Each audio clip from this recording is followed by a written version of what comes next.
પાટણના રાધનપુર ખાતે કોંગ્રેસ પક્ષ દ્વારા સતત વધી રહેલી મોંઘવારીના મુદ્દે સરકાર વિરુદ્ધ વિરોધ નોંધાવવામાં આવ્યો હતો. પેટ્રોલ, ડીઝલ, ગેસ અને જીવન જરૂરિયાતની ચીજવસ્તુઓના ભાવવધારા સામે કોંગ્રેસના કાર્યકરોએ બળદગાડા સાથે પ્રતિકાત્મક રેલી કાઢી હતી.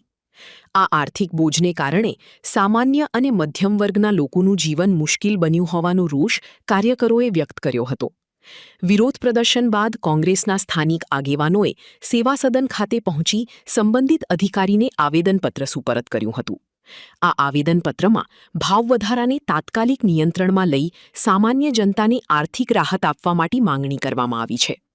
મોટી સંખ્યામાં કોંગ્રેસના હોદ્દેદારો અને કાર્યકરોની ઉપસ્થિતિમાં આ સમગ્ર કાર્યક્રમ શાંતિપૂર્ણ માહોલમાં સંપન્ન થયો હતો.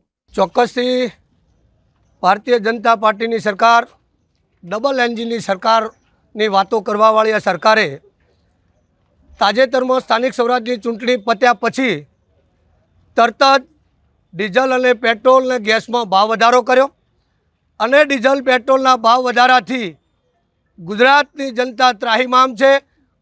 ગૃહિણીઓ હોય, ખેડૂત હોય કે ટ્રાન્સપોર્ટમાં પણ જે ભાવ વધી ગયા છે એના કારણથી, ક્યાંક શિક્ષકોના કારણથી અને શિક્ષણના કારણથી પેલા બાળકોને પણ ટ્રાન્સપોર્ટમાં કંઈક તકલીફો પડી. 200 રૂપિયાનો ભાવ વધારો કરી અને જે આજે ભારતીય જનતા પાર્ટીના કારણથી આમ જનતા ત્રાહિમામ થઈ રહી છે એના મુદ્દે અમે આજે રાધનપુર શહેર અને રાધનપુર તાલુકાની કોંગ્રેસ પરિવારની જનતા મળી અને અમે આજે મામલતદારશ્રીને આવેદનપત્ર આપ્યું છે કે આ બેરી અને મૂંગી સરકારના કાન ખોલો કે ગુજરાતની અંદર આજે ખેડૂત અને મહિલા પરેશાન, આજે આપ જોઈ રહ્યા છો મોંઘવારીથી ત્રાહિમામ ગુજરાત પોકારી રહ્યું છે, તોય આ બેરી મૂંગી આ સરકારના કાન ખુલતા નહીં. એના કાન ખોલવા માટે આજે કોંગ્રેસે આવેદનપત્ર આપી અને અમે આજે ધરણા પ્રદર્શન અથવા તો ચક્કાજામ કરવાનો પણ પ્રોગ્રામ કરીએ છીએ. ગુજરાત પ્રદેશ કોંગ્રેસના સન્માન્ય પ્રમુખ અમિતભાઈ ચાવડા સાહેબના આદેશ અનુસાર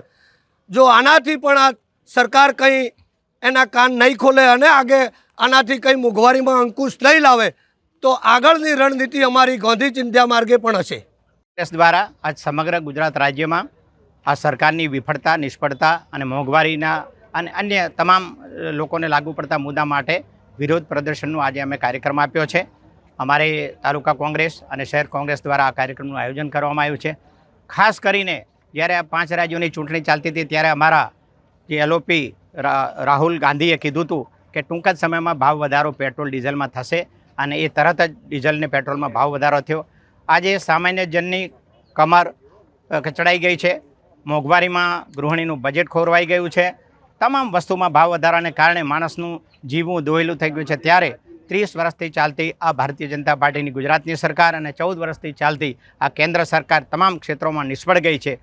આ મોંઘવારીનું સેલ્ફ ગોલ એમણે કરેલો છે, કારણ એમાં શક્યતાઓ હતી કે આપણે જો ઈરાન અને રશિયા સાથેના સંબંધો આપણા સારા રહ્યા હોત તો આજે આપણે આ મુશ્કેલાતનો સામનો કરવાનો ના પડ્યો હોત. પણ એમની વિદેશ નીતિ તમામ ક્ષેત્રે નિષ્ફળ ગઈ હતી. ત્યારે આજે સામાન્ય પ્રજાને આ ભોગવવાનું આવ્યું છે. દેશ ઉપર જ્યારે સંકટ આવે ત્યારે હંમેશા સામાન્ય પ્રજા દેશ માટે ઊભો રહે છે, પણ જ્યારે તમે જાતે કરીને આવું સંકટ પેદા કર્યું હોય ત્યારે આનો જવાબ તમારે પ્રજાને આપવો પડશે. સામાન્ય વસ્તુથી લઈને તમારે ઘર વપરાશની વસ્તુ કરો, ગેસ લ્યો, પેટ્રોલ લ્યો, ડીઝલ લ્યો, વિદ્યાર્થીઓને ભણવાની વસ્તુઓ લ્યો, ખેડૂતોના ખાતરની વાત તમે લ્યો, વેપારીઓવાળી વાત કરીએ તો કોમર્શિયલ જે સિલિન્ડર હતું એમાં 1100 ને 1200 પહોંચ્યો છે.